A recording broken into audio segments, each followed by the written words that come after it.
بسم اللہ الرحمن الرحیم۔ تفسیر ہدایت القرآن جلد دوم صفحہ 68 ریکارڈنگ نمبر 14۔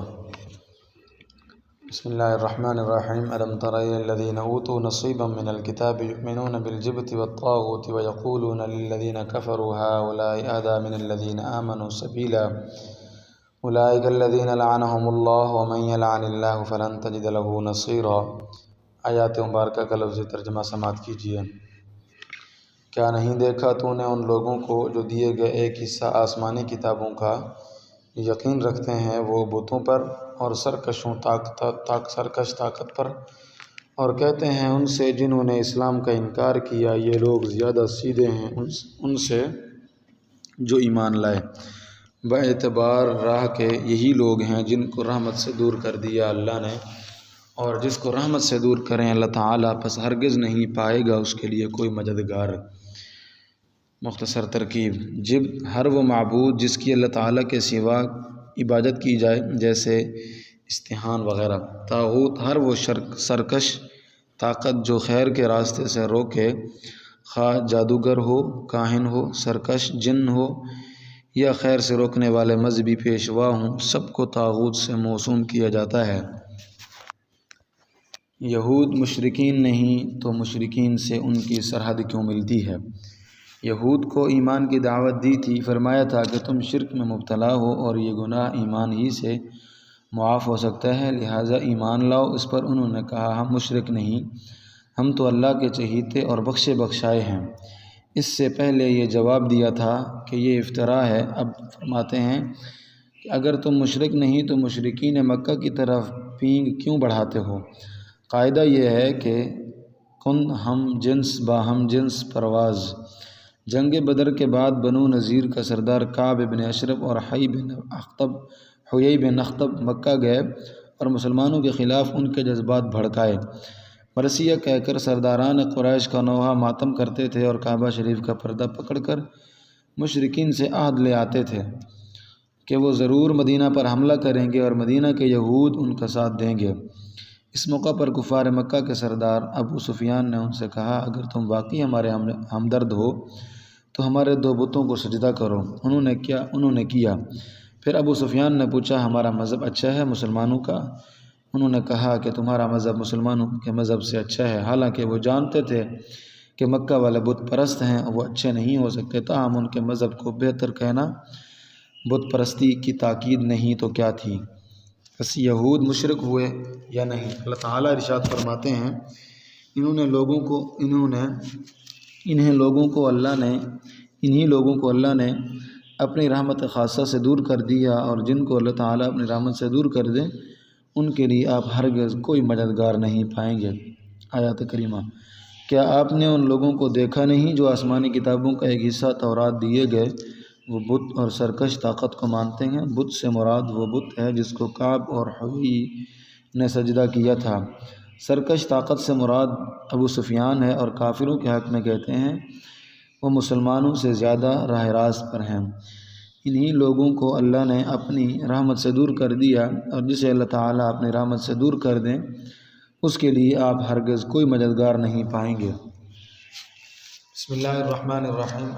ام لہم نصیب من الملک فاذا لا یؤتون الناس نقیرا ام یحسدون الناس علی ما آتاهم اللہ من فضلہ فقد آتینا آل ابراہیم الکتاب والحکمۃ وآتیناہم ملکا عظیما فمنہم من آمن بہ ومنہم من صد عنہ وکفی بجہنم سعیرا۔ آیات مبارکہ کا لفظی ترجمہ سماعت کیجیے۔ کیا ان کے لیے کوئی حصہ ہے سلطنت سے؟ پس تب نہیں دیں گے وہ لوگوں کو رتی بھر، یہ جلتے ہیں وہ لوگوں پر جو اس پر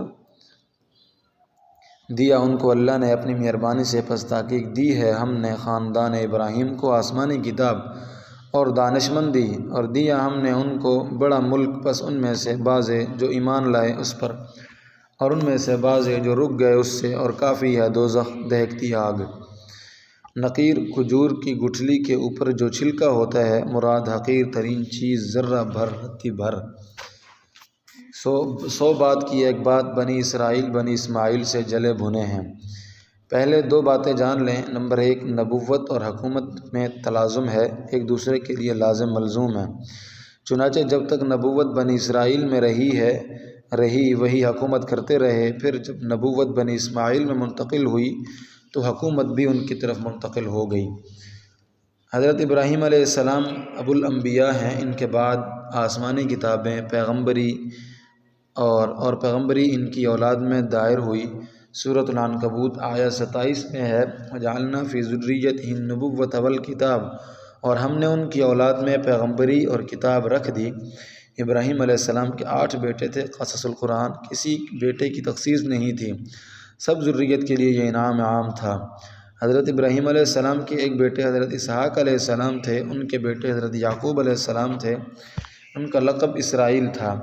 ان کی اولاد بنی اسرائیل کہلاتی ہے۔ عرصہ تک ان میں نبوت جاری رہی اور آسمانی کتابیں نازل ہوتی رہیں۔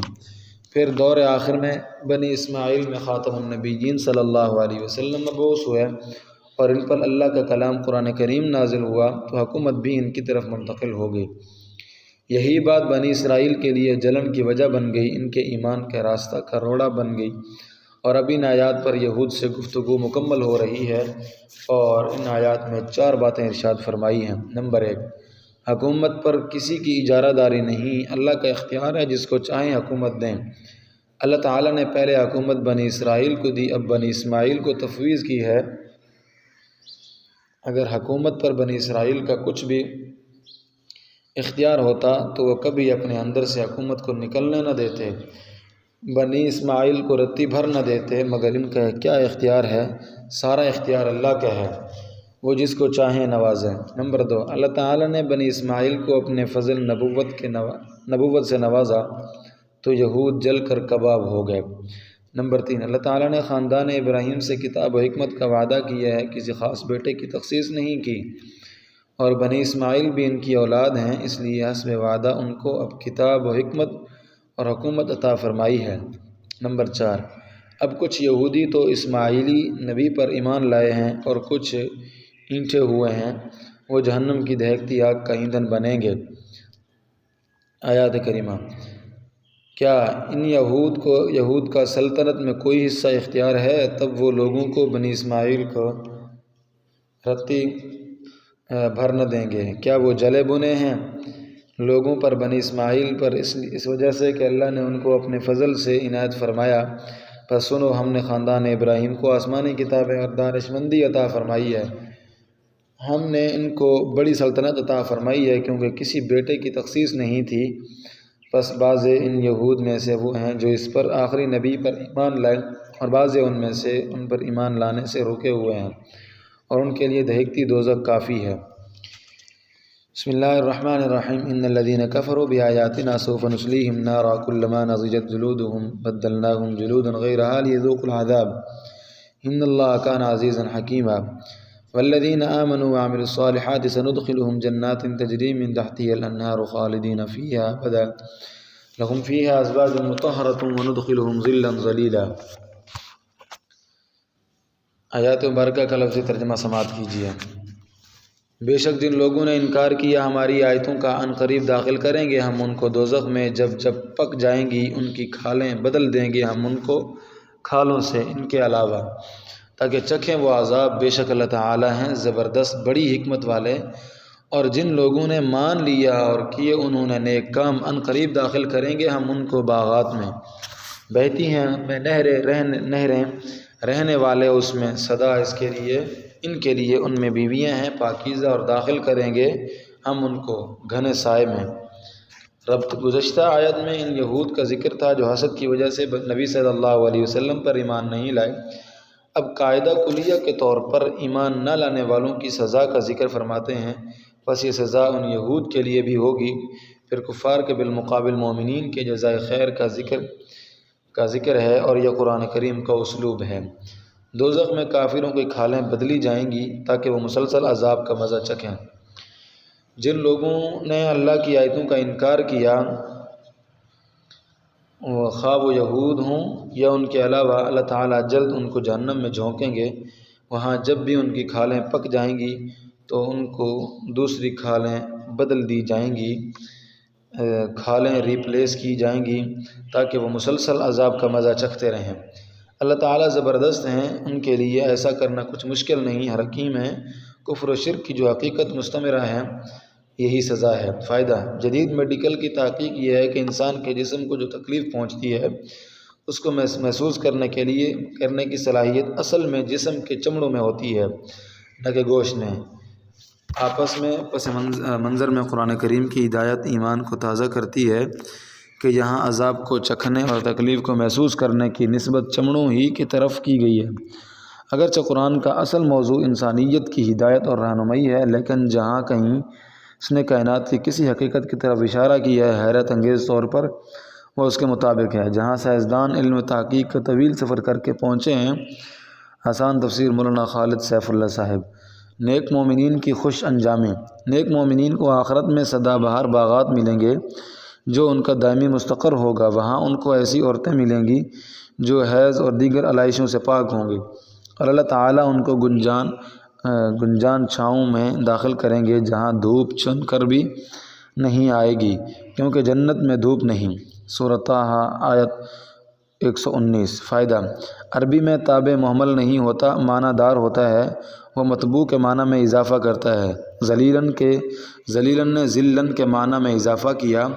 اردو میں تابع محمل ہوتا ہے، جیسے کھانا وانا، پانی وانی وغیرہ۔ آیات کریمہ: بے شک جن لوگوں نے ہماری آیتوں کا انکار کیا، جلدی ہم ان کو دوزخ میں جھونکیں گے۔ جب بھی ان کی کھالیں پک جائیں گی، ہم ان کو دوسری کھالیں بدل دیں گے تاکہ وہ عذاب کا مزہ چکھیں۔ بے شک اللہ تعالیٰ زبردست بڑی حکمت والے ہیں۔